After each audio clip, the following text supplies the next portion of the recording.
Þið þurftu að trúa þessu. Fáir sem hafið efni á því eða sem að leyfa sér að trúa að dreyma svona stórt. Hvað var það sem að leiði þér að dreyma svona stórt og trúa því að þetta gæti tekist koma Íslandi á?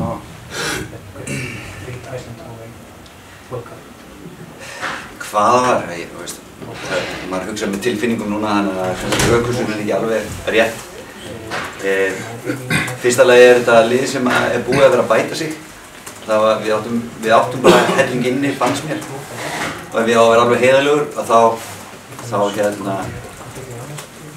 voru þó nokkrir sem sögðu mér að kassa út eftir EM og nýta mómentið. Ég hafði bara trú að við myndum geta gert betur og ég hef talað um hópinn í kringum liðið svolítið í þessari ferð sem að skein í rauninni. Það er í rauninni allt batterið sem við erum búin að vera að bæta hjá sambandinu. Það var svo mikið rúm fyrir bætingu að ég held að það hafi verið ástæðan fyrir því að við höfum bullandi trú á þessu. Yes. Tomorrow, across the world, the footballing world in particular, newspapers will write of miracle.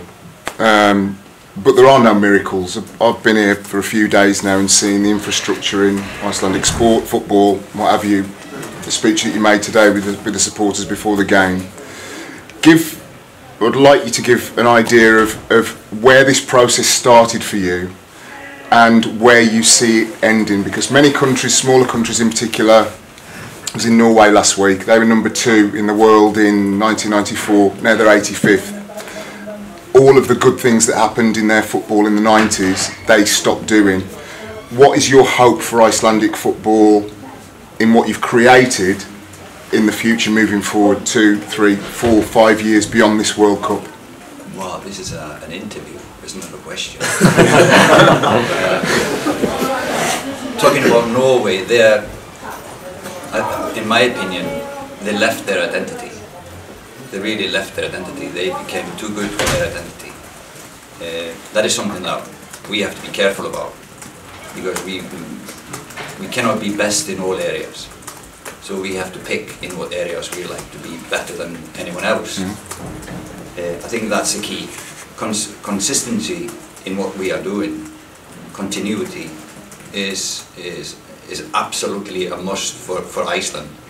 Because if we try to emulate Spain or Brazil, we will always be a bad replica of these nations. So I think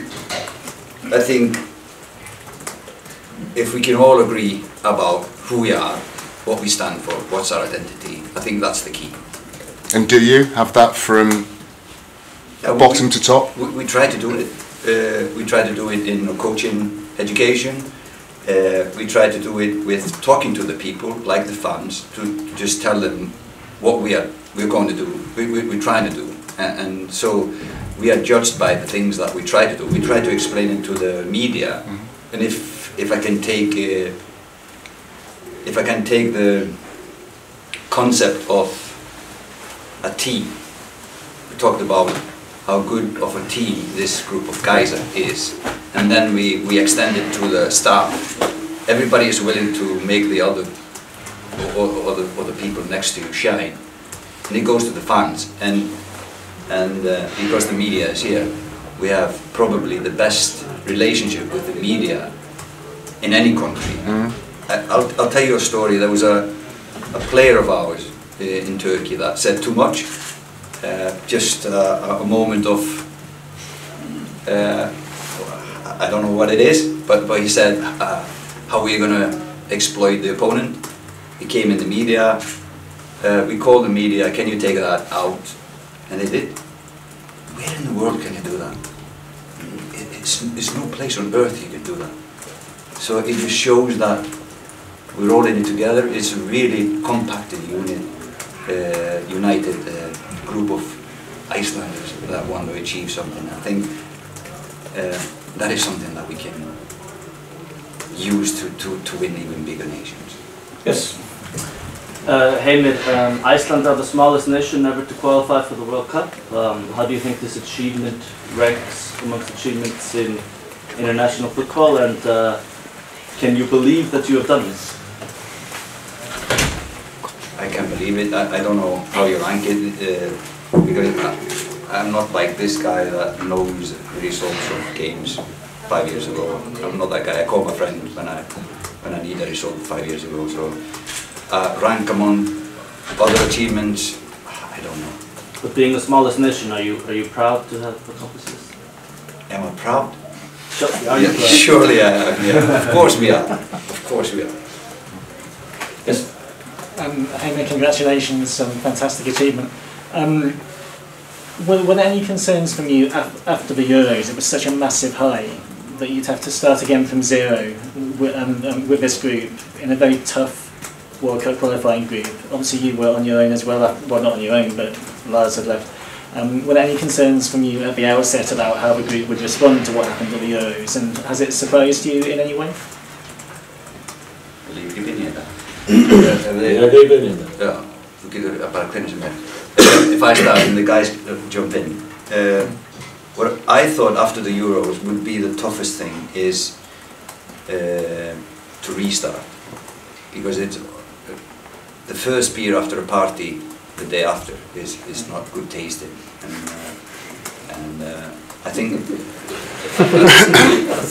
tomorrow the beer won't taste as good as now. But I think that you don't print that. Media. But I think that was the most difficulty in restarting. After it was a massive party for Iceland, and also we ended up in this really tough group with 4 teams that were in the Euro final, plus Finland, who was ranked second from bottom and were much better than that. So it was a tough group, but we had in the first year, we had, in every meeting we had, that success is not the destination. Success is a continuous journey to the right direction. And I think that sentence just took us further than many of the other things we did, talking about it again and again. So jump in. No, for me, I came in last year for the scouting team, and I was with the guys in France, and I got to know everything, and I talked to Heimir before, and when everything was done in France, and he asked me if I can come in as a second coach, I don't have to think 1 minute, because this is, for me, was the best time as a player to play for the national team, and I know Heimir for a long time, and this is what I saw when I was in France. This team, there's so much potential, and the challenge. A lot of people said, don't go on the stage after the Beatles, you're just going to play bad, nobody's going to like it. But I think this is a challenge, and I love the challenge. I want to help, and my country and the whole team, and I saw the guys, I got to know the guys, and I was also sure there's a potential there. And this is really a challenge after this, where everybody thought this is just going to be once in a lifetime. To do it again, it's an amazing guy. Heimir, getur aðeins svona lýst síðustu dögum hvernig þeir hafa verið, hvað þú þarf að gera til þess að ná þessum úrslitum, til þess að ná því sem þú vildi ná fram hérna í kvöld? Hvað gerðir þið til þess að halda mönnum á jörðu? Við vorum búin að plana þessa ferð alveg extremely vel.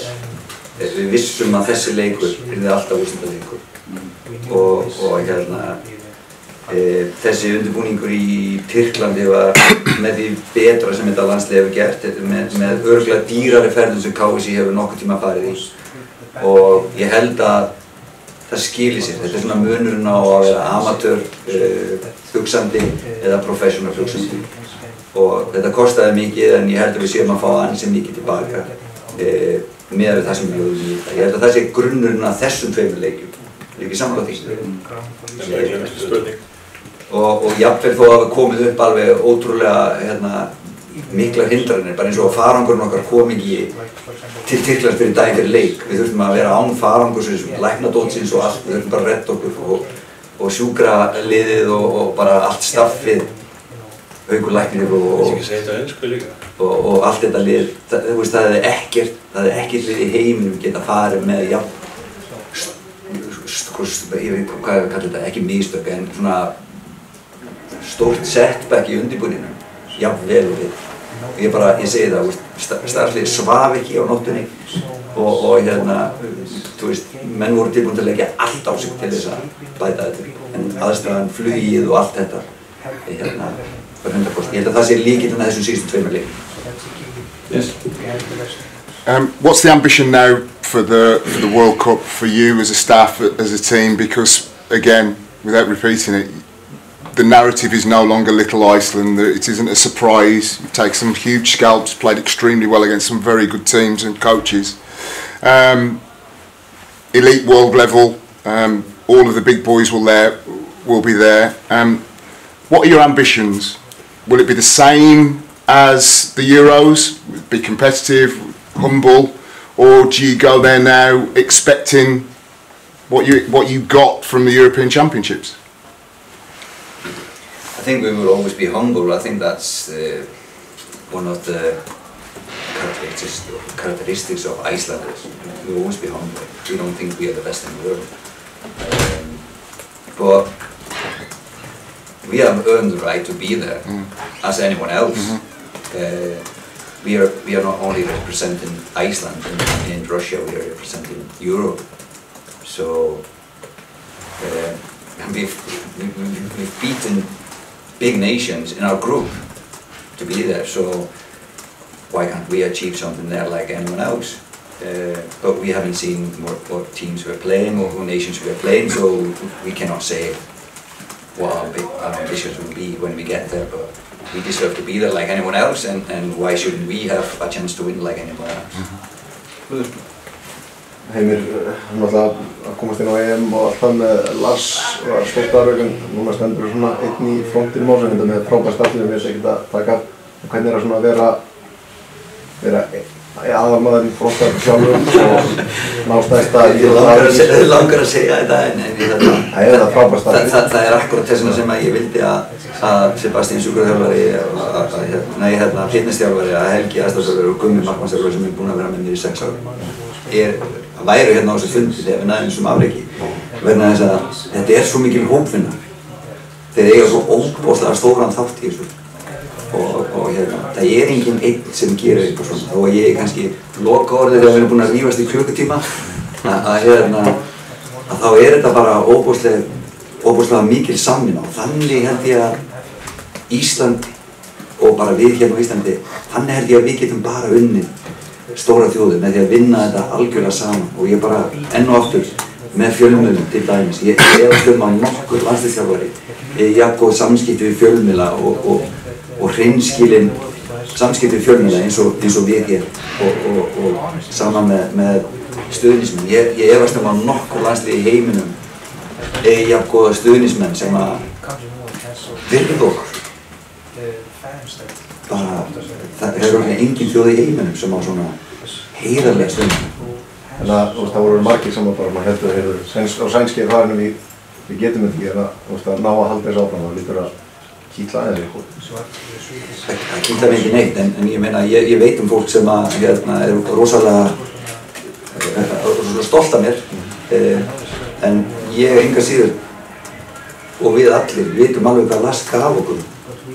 Hann kom með ákveðna hugsun inn sem að ég hef ekki getað búið til 1, 2 og 3. Hann hefur náttúrulega reynslu upp á 30-40 ár og kemur hérna og gefur okkur hann og auðvitað á hann stóran þátt í þessum árangri. En við verðum bara alltaf dæmt af sögunni. Þannig það bara í lífinu. Í dag eru menn oft svo dæmdir á núinu en á endanum verður alltaf dæmdir á sögunni. Þannig það best bara að tala sem minnst og svo bara að lesa sögubækur einhvern tíma þegar maður eldist. Eftir fyrsta markið þá hljópu allir á annan bekknum og fögnuðu nema þú Emil. Hver var svona hugsunin á bak við það? ég sagði nú í sjónvarpinu, ég heila bara fattaði ekki af hverju ég fór ekki, en ég var bara ósáttur við hvernig við vorum að spila og ég var ekkert í einu svakalistuði, en auðvitað var þetta léttir að fá þetta mark en við höfum oft spilað betur í dag og við vissum svona ástæðuna, það var bara mikil spenna, menn þorði ekki að vera gæinn sem að gerði mistökin, þess vegna spiluðum við ekki eins og við eigum að spila. Ég held að það hefur verið svona aðalástæðan, það vildi enginn vera gæinn sem ætlaði að skemma heimsmeistarakeppnina fyrir Íslandi og þess vegna hvorki varnarlega né sóknarlega voru menn að gera það sem það eru vanir að gera. Þannig að menn verið of passífir þegar mikið undir og við þurftum bara að rífa okkur út úr því. Já, bara Heimir, örstuðum leikmennina sem að ég veit að þú talar oft um liðsheildina og mikilvægi þess og allt þetta en Gylfi brýtur ísinn þegar ekkert að gerast hjá okkur. Aron Einar að spila báða þessi leiki þrátt fyrir að setja í erfiða stöðu af félaginu sínu. Þessi tveir leikmenn hafa dregið vagninn, það verður bara að segja alls við þér, svo ótrúleiki. Getur aðeins svona gefa okkur þínar hugsanir sérstaklega Gylfi og Aron Einar? Það skal ég glaður gera. Fyrsta lagi erum við með leikmenn sem eru afburðar á sínu sviði. Ef við tökum sem daginn í Gylfa fyrst, svona einn af okkar mest high-profile leikmennum, sá leikmenn sem að skora mikið og leggja mikið upp og í svona þeirri stöðu að fá oft spotlightið. Margir af þessum leikmennum eru lúxusleikmenn. Hann sennilega einn af duglegri leikmennum í íslenska landsliðinu. Hann leggur sig líklega einna mest fram af öllum leikmennum í íslenska landsliðinu. Og þegar við höfum svona leikmann sem the highest profile í liðinu, sem líka duglegastur, hver getur þá leyft sér að vera latur? Þannig að hann í rauninni að endurspegla allt sem að við viljum að leikmennur okkar hafi. Hann er kannski meiri gæði heldur en aðrir, en hann ekki síður á öðrum sviðum. Öll lið í heiminum vilja hafa leikmann sem tilbúinn til að fórna öllu svo að liðið vinni, svo að leikmann við hliðina á sér fá að skína. Og öll lið myndi vilja hafa Aron Einar Gunnarsson í sínu liði. Þannig að hann tilbúinn til að setja andlitið í takkana svo einhver annar geti fengið mark eða fengið headline eða eitthvað svoleiðis. Það skiptir hann engu máli hver fann headline. Hann bara algjörlega, hann svo hreinn og tær hvað varðar liðsinn, bæði í hjarta og í aðgerðum. Og lið keppast að fá svona leikmenn.